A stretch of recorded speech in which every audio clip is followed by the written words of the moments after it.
আজ কেন হঠাৎ করে দুই বান্ধবী একসাথে ডাব খেতে এসেছি বা কেনই বা খাচ্ছি সব কিছুই আপনাদের সাথে শেয়ার করব। হ্যাঁ, আমি একটা খেয়েছি এবং আমার ফ্রেন্ড হেলেনা ও একটা খেয়েছে। আর হঠাৎ করে কেনই বা ওয়েট মাপছি সব কিছুই আপনাদের সাথে আজকে শেয়ার করব।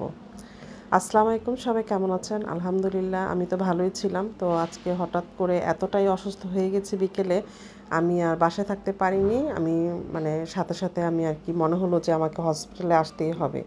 তো আমি চলে আসছি হসপিটালে। আমি একাই চলে আসছি অবশ্য প্রথমে। তো যাই হোক, আমি এসে দেখি হসপিটালে তেমন একটা রোগী নেই, একদম বলা চলে খুবই নিরিবিলি পরিবেশ। তো আমি আসার পর এখানে ছেলেটাকে জিজ্ঞেস করলাম যে আপু কি আছে নাকি, আমি যে ডক্টরকে দেখাবো আমি আজকে কল না দিয়ে চলে আসছি, যেহেতু আমার মোবাইলে ব্যালেন্স ছিল না, আমি কল দিতে পারিনি। তো এসে যখন ওয়েটিংয়ে ছিলাম আমি, আমার প্রচণ্ড মাথা ব্যথা হচ্ছিল এবং প্রচণ্ড শরীরটা উইক লাগছিল। তো আমি হঠাৎ করে কেন এমনটা হলো এটা আমি অবশ্য নিজে নিজে চিন্তা ভাবনা করলাম। যেহেতু কিছুদিন আগে 6টা রোজা ছিলাম এবং অবশ্যই আমি ফ্রিজের পানি খেয়েছিলাম, প্রচণ্ড বরফ দিয়ে আমি শরবত খেয়েছি, লেবু খেয়েছি, এগুলো আমি চিন্তা ভাবনা করছিলাম যে আসলে এই কারণে আমার ক্ষতিটা হয়ে গেছে। তো যাই হোক, আমি যখন বোরিং ফিল করছিলাম বসে বসে, তখন আমার পাশে একটা আপু ছিল, তাও সেও আর কি পায়ে ভীষণ ব্যথা পেয়েছিল। তো সে ডাক্তারকে দেখাতে এসেছে। তা আপুর সাথে কথা বলতে বলতে আসলে কিছুটা সময় আমি পার করেছিলাম। তো অবশেষে ডক্টর আপা আমাকে আমার ডাক পড়লো আর কি। তারপর রুমে আমি আসলাম, আপু আমাকে সব দেখে শুনে সব বুঝে আমাকে বললো যে আমাকে হসপিটালে ভর্তি হতে হবে। তো আমি তো শুনে চমকে গেলাম, কারণ এই সময় আমার জন্য ভর্তি হওয়াটা আরও একটা বিপদের মধ্যে আরও বিপদ। কারণ এই সময় তো আমি ভর্তি হতে পারবো না, কারণ আমার হাজব্যান্ডের ইন্ডিয়া যাওয়ার ব্যাপারে সেই ব্যাপারে দৌড়াদৌড়ি করা হচ্ছে এবং তাকে আমার সম্পূর্ণভাবে সময় দিতে হচ্ছে। এবং সে যেহেতু একটু অসুস্থ, তার পিছনে আমাকে প্রচুর সময় দিতে হয়, ছেলে মেয়ে সংসার সব কিছু নিয়ে। তো যাই হোক, আমি ভর্তি হতে পারবো না। আপুকে বললাম, আমি ডাক্তার আপাকে বললাম। তো আপু আমাকে বললো তাহলে তাড়াতাড়ি যত দ্রুত হোক আমাকে এই টেস্টগুলো করাতে হবে এবং অবশ্যই রিপোর্টগুলো নিয়ে আপুর সাথে দেখাতে হবে। তো আমি নিচে চলে আসলাম। নিচে আসার পরে যখন আমি এখানে জানতে চাইলাম যে এখানে কত টাকার টেস্ট, আমি জানলাম। তো জানার পর আমাকে প্রিপারেশন নিয়ে আসতে হবে যখন আমি টেস্ট করাতে আসব। তো এর মধ্যে আমি কিছুক্ষণ অপেক্ষা করার পর আমার ফ্রেন্ড চলে আসছে। তো আমার ফ্রেন্ড চলে আসছে, ওকে দেখে আমি কিছুটা আমার একটু সাহস পেলাম, বলতে গেলে এতক্ষণ একাই বসেছিলাম। তো আসার পর আমরা সেখান থেকে বের হয়ে আমরা একটা শপে ঢুকলাম, শপে বলতে একটা শোরুমে ঢুকলাম। সেখানে ঢোকার পর ওর ডিজাইনটা আমার কাছে ভীষণ ভালো লেগেছিল। আর ডিজাইন বলতে যেটা হচ্ছে, এখানে শাড়ি ছিল, থ্রি পিস ছিল, অনেক ধরনের ড্রেস ছিল। আর হ্যাঁ, এখানে ঢোকার আগে কিন্তু ওই যে বললাম না ডাব খেয়েছিলাম, আমরা কিন্তু ডাবটা খেয়েই তারপর এখানে এসেছি। আর আমার যেটা হয়েছে, আমি হসপিটালে যতক্ষণ ছিলাম আমার প্রচণ্ড অসুস্থ ছিলাম, কিন্তু বের হয়ে আসার পরে ডাবটা খাওয়ার পর আমার আসলে অনেকটা ভালো লেগেছিল। আর এই কারণে আমি একটু হাঁটতে পেরেছিলাম এবং ওকে একটু সময় দিতে পেরেছিলাম বাহিরে। তো যাই হোক, এখানে আমি শাড়িগুলো দেখছিলাম, যেহেতু আমার শারীরিকভাবে আমি অনেকটাই অসুস্থ ছিলাম, আমার কাছে ভালো লাগছিল না, মাথাও প্রচণ্ড পেইন হচ্ছিল।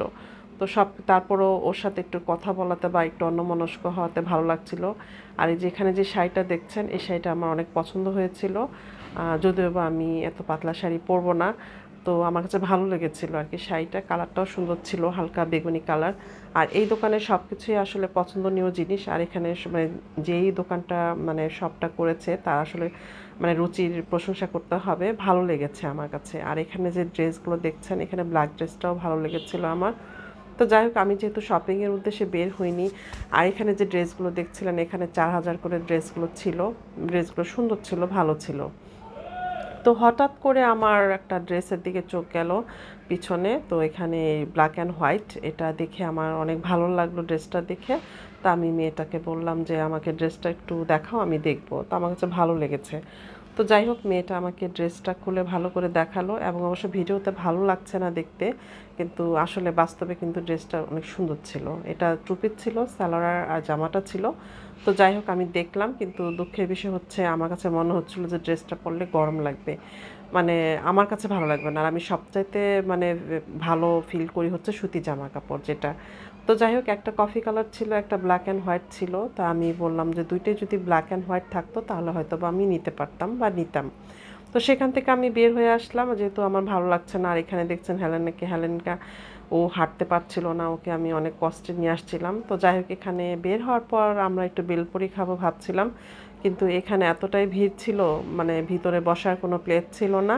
তো আমি ওকে বলছিলাম যে এক কাজ করো তাহলে, এখানে এগুলো খাওয়া লাগবে না, যেহেতু এখানে ভিড় প্লাস গরম ছিল ভিতরে একটু।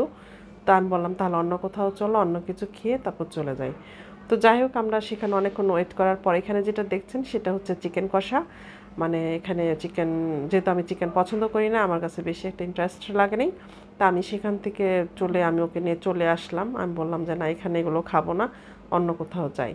তো এখানে চলে আসলাম, আসার পর এখানে আমি প্রায়ই আসি। এখানকার পরোটাটা আমার কাছে, চিকেন পরোটাটা আমার কাছে খুব ভালো লাগে।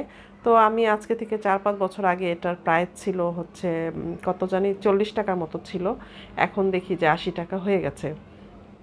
তো আমি ভাইয়াকে বলছিলাম কি ব্যাপার, মানে এত দাম বেড়ে গেল কিভাবে? তো বললো যে আপু কত বছর হয়েছে আপনি আসেন না। তাই আমি বললাম যে হবে তো, 3-4 বছর তো হবে যে আসি না। তো যাই হোক, সেখান থেকে দুই বান্ধবী মিলে সেটা খেলাম, পানি খেলাম। খেয়ে যখন আসার পথে ও আবার একটা বরকার দোকানে ঢুকলো। ওখানে যে বরকা দেখলো, কিন্তু সেখানে আমার বরকা তো একদমই পছন্দ হয়নি, মানে একদম একটা বরকা আমার পছন্দ হয়নি। তো সেখান থেকে বের হয়ে আসার পরে ও আবার মুড়ি কিনবে। ও ভাবছিল যে দেশি মুড়ি কিনবে। তো সেখান থেকে দেখলাম যে না, মুড়িটা অনেক ভালো, টেস্ট করে দেখলো। তো সেখান থেকেও কিছু মুড়ি নিয়ে নিল, আর ও বাচ্চার জন্য কিছু স্যুপ এবং এক্সট্রা কী কী যেন নিয়ে নিল। তো যাই হোক, আমি বারবার মানে ঘড়ি দেখছিলাম এবং আমার কাছে মনে হচ্ছিল যে শরীরটা যদি এর চাইতেও বেশি খারাপ হয়ে যায় তাহলে আমি চলবো আসলে কী করে। কারণ আমার উপর একটা সংসার এবং মানে সম্পূর্ণ ডিপেন্ডেন্ট, এবং আমি কিভাবে নিজেকে সুস্থ রাখবো, মানে এদিক সেদিক অনেক কথা আর কি ভাবছিলাম। তো ওইদিকে কলা নিবে, তো এই সাইডে কোনো কলা ছিল না। তো আমরা আবার রাস্তা পার হয়ে এপারে চলে আসলাম। আসার পরে এখানে কলা নিতে আসছি। তো এখানকার আপু বলছে আপু কী নেবেন? তা আমি বললাম যেহেতু আপনার দোকানে কলা আছে এবং আমরা এখানে আসছি, তাহলে তো অবশ্যই কলা নিব। তো মহিলাটা মানে আপুটা আমার কথা শুনে একটু হেসে দিল। তো যাই হোক, এখানে কলা নেওয়ার জন্য এখানে কলাটা আমরা নিয়ে নিলাম। কলাটা ভালো ছিল। আর যেহেতু মানে আমরা বাসায় চলে আসব, তো আমরা বেশি দেরি করলাম না, সেখান থেকে কলাটা নিয়ে তারপর আমরা আর কি রিক্সার উদ্দেশ্যে চলে আসলাম। তো সবাই আমার ভিডিও যদি ভালো লাগে তাহলে অবশ্যই লাইক করবেন, কমেন্ট করবেন, সাবস্ক্রাইব করবেন, পাশে থাকা বেলটি ক্লিক করে দেবেন। আর আজকে এই পর্যন্ত সবাই ভালো থাকবেন। আল্লাহ হাফেজ।